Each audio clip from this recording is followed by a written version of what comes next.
Hi, welcome to our channel.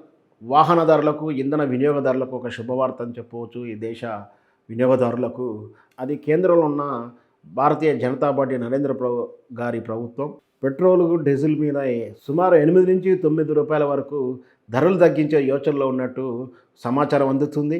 మొత్తం మీద ఇప్పుడు ఏ రాష్ట్రంలో చూసినా సుమారు 100 రూపాయలకు మించే ఉన్నటువంటి 102, 105, 120, 115 రకరకాల వ్యత్యాసంతో 100 రూపీస్ ప్లస్ ఉన్నటువంటి పెట్రోల్ అండ్ డీజిల్ రేటు బహుశా తగ్గే అవకాశాలు ఉన్నాయి. ఇదంతా కూడా ఏమిటి, ఎందుకు మరి మార్కెట్లో ముడిసరుకు అయినటువంటి పెట్రోల్ ముడిసరుకులు ఏమైనా తగ్గాయా, మార్కెట్ సప్లైదారులు ఏమైనా రేటు తగ్గించారా అంటే అలా అది ఏమీ లేకుండా మరి ఎందుకు తగ్గుతున్నాయంటే, చిన్న పిల్లాడిని అడిగినా చెప్పొచ్చు, రాబోయే పార్లమెంట్ ఎన్నికలు త్వరలో 3 నెలల్లో ఉన్నందువలన ఎన్నికల దృష్ట్యా ప్రభుత్వానికి వ్యతిరేకత ఏర్పడినటువంటి ఈ పెట్రోల్ డీజిల్ ధరని దాన్ని కాస్త ప్రజల్ని చల్లబరుస్తానికి ఈ ధరలు తగ్గించే యోచనలో నరేంద్ర మోడీ ఉన్నట్టు తెలుస్తుంది. మరి ఎన్నికల ముందే ఈ విషయం ధరలు పెరిగిదలా లేదా ప్రజల మీద భారం అవుతుందని ఆలోచన రావడం నిజంగా కూడా ఏహ్యమైన చర్య. ఇన్నాళ్ళు ప్రజల నుంచి దోపిడీ చేసినటువంటి ఈ అధిక రుసుము మరి ఇన్నాళ్ళు ఏం చేశారు, వాటికి ఏ విధంగా దుర్వినియోగం చేశారు, ఎటు పెట్టారు అనేది వాళ్ళే సమాధానం చెప్పాలి.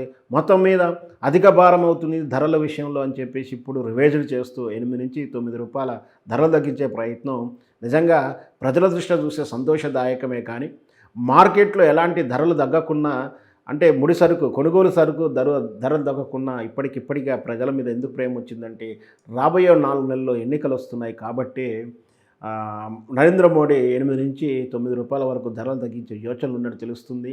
అయితే ఏ విధంగా ధరలు తగ్గించినప్పటికీ ప్రజలకు 3-4 నెలలు అయితే ఒక 8 నుంచి 9 రూపాయలు తగ్గడం సంతోషకరమే. చూద్దాం మరి పెట్రోల్ ధరల పెరుగుదల వల్ల అధికంగా పెరిగినటువంటి రవాణా ఛార్జీలు కానీ, కూరగాయల ధరలు కానీ తగ్గి వస్తాయా లేదా అదే ధరల మీద ఉంటాయా? వాస్తవానికైతే ఎట్టి పరిస్థితుల్లో ధరలు తగ్గవు. కానీ పెట్రోల్ అండ్ డీజిల్ తగ్గితే మాత్రం భవిష్యత్తులో పెరగాల్సినటువంటి ధరలు పెరగకుండా ఉండటానికి కొంచెం ఆస్కారం ఉంటుంది. ఎన్నికల నేపథ్యంలో తగ్గుతున్నట్టు ఈ ధరలు మరి ఎన్నికల తర్వాత మళ్ళీ ఎంత పెంచుతారు ఏంటో అనేది కూడా ఏమీ సమాధానం ఉండదు వాళ్ళ దగ్గర. అయినప్పటికీ ధరల తగ్గుదంపును ఆహ్వానిద్దాం. ప్రజల భారాన్ని తగ్గించినందుకు నరేంద్ర మోడీ గారికి కృతజ్ఞతలు తెలియజేద్దాం.